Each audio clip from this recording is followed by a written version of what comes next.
Hello everyone, मित्राज IAS में आपका स्वागत है और मैं हूं निमिष कपूर। आज हम जानेंगे 6 reasons why Chinese president skipped G20 summit. 6 कारण जी जिनपिंग ने ये समिट स्किप क्यों किया। तो सबसे पहले जो नंबर 1 कारण उठ के बाहर आ रहा है वो ये है कि भारत ने जो है चाइनीज मैप को ऑब्जेक्ट किया था।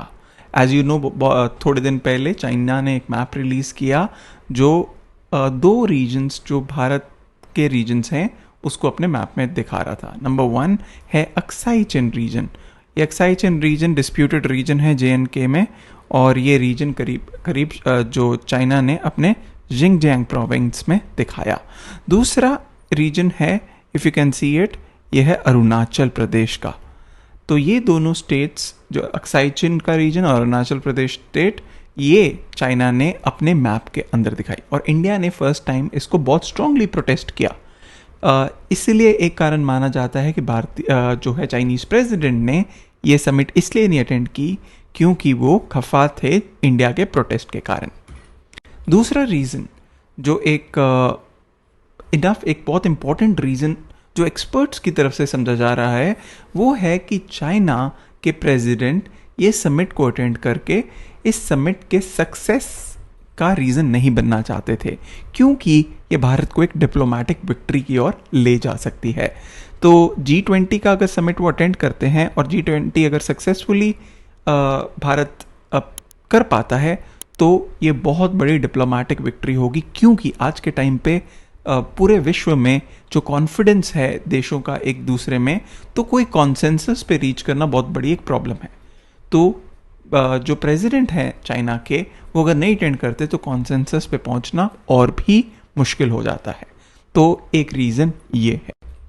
तीसरा रीज़न क्यों चाइनीज़ प्रेसिडेंट ने नहीं अटेंड किया, क्योंकि 2020 से बॉर्डर डिस्प्यूट्स दोनों देशों में चल रहा है।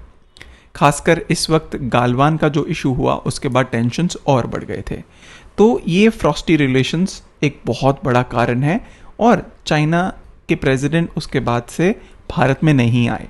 अगर आपको ज्ञात होगा 2019 में Chinese president came to India और ममलापुरम में इनफॉर्मल समिट हुई थी भारतीय प्रधानमंत्री नरेंद्र मोदी के साथ। उसके बाद से ना भारतीय प्रधानमंत्री चाइना गए हैं और ना ही चाइनीज़ प्रेसिडेंट इंडिया आए हैं।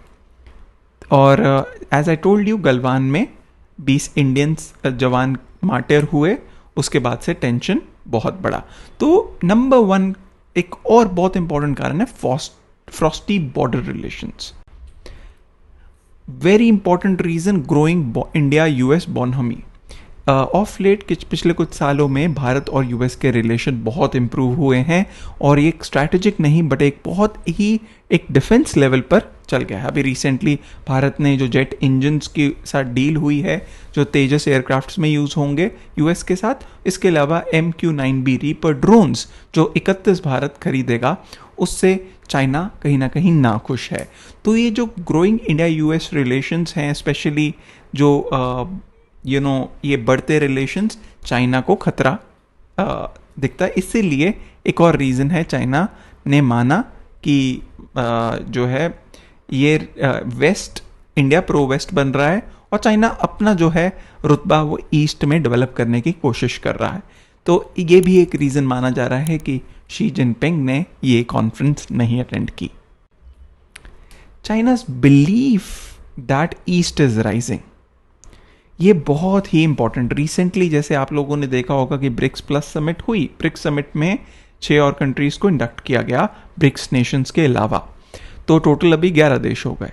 चाइना का ये बहुत इंपॉर्टेंट एजेंडा था कि एक्सपेंशन हो ब्रिक्स का, और चाइना का बिलीफ है कि ईस्ट जो है वो राइज कर रहा है और वेस्ट जो है वो फॉल कर रहा है, राइट। तो और आने वाले टाइम में G20 का क्लाउड डिक्रीज हो रहा है और ईस्टर्न नेशंस के जो ब्लॉक हैं वो बढ़ते जा रहे हैं। इसमें सबसे बड़ा प्रमाण है ब्रिक्स, और जिसको ब्रिक्स प्लस बोला जा रहा है अभी एक्सपेंशन के बाद। इसके अलावा शंघाई कोऑपरेशन ऑर्गेनाइजेशन, जिसकी एक्सपेंशन इस साल अगेन हुई ईरान के इंडक्शन के साथ। तो चाइना कहीं ना कहीं खड़ा हो रहा है ईस्टर्न नेशंस के साथ, और ये प्रोजेक्ट कर रहा है कि ये एक ईस्ट वर्सेस वेस्ट रेस है, ईस्ट वर्सेस वेस्ट एक एजेंडा है। ये एक और रीज़न है कि चाइना रशियन प्रेसिडेंट के साथ सॉलिडारिटी दिखाना चाहता है और रिसेंटली चाइना और रशिया के रिलेशंस बहुत इम्प्रूव हुए हैं। तो ये भी एक मैसेज सटली दिया जा रहा है चाइना's प्रेसिडेंट एब्सेंस इन G20 के साथ। Last but not the least, छठा कारण है focus on Chinese internal issues. Xi Jinping आज के टाइम पे ज़्यादा एम्फोसिस दे रहे हैं चाइना के इंटरनल नेशनल सिक्योरिटी इश्यूज जैसे कि ताइवान। सेकेंडली बहुत इंपॉर्टेंट है चाइना की अर्थव्यवस्था जो कि डिक्लाइन हो रही है और कंज्यूमर डिमांड कम है और कहीं ना कहीं चैलेंजेस हैं इकोनॉमी को लेके चाइना में। तो चाइनीज़ प्रेसिडेंट इन एरियाज पे भी काफ़ी फोकस कर रहे हैं। तो ये भी एक रीज़न है कि चाइना की जो प्रेसिडेंट है उन्होंने ये अटेंड नहीं किया। अगर हम माओ जेडोंग के टाइम में जाएं, चाइना उस टाइम पे भी जो चाइनीज़ प्रेसिडेंट थे या chairman of party Mao Zedong थे, वो फॉरेन टूर्स नहीं करते थे। डेंग श्याओपिंग जो थे उस टाइम पे उस टाइम पे प्राइम मिनिस्टर जो थे, प्रीमियर थे, वो ही डील करते थे मेजरली फॉरेन रिलेशंस को। तो कहीं ना कहीं यहाँ भी जो चाइनीज़ प्रेसिडेंट है शी जिनपिंग, वो इंटरनल इश्यूज को ज़्यादा फोकस दे रहे हैं। इसी के साथ ये 6 रीजंस थे। आज का सवाल अब हम बात करते हैं। There is growing divide between west on one side and China or Russia on the other. How India ensures trust building through G20 platform?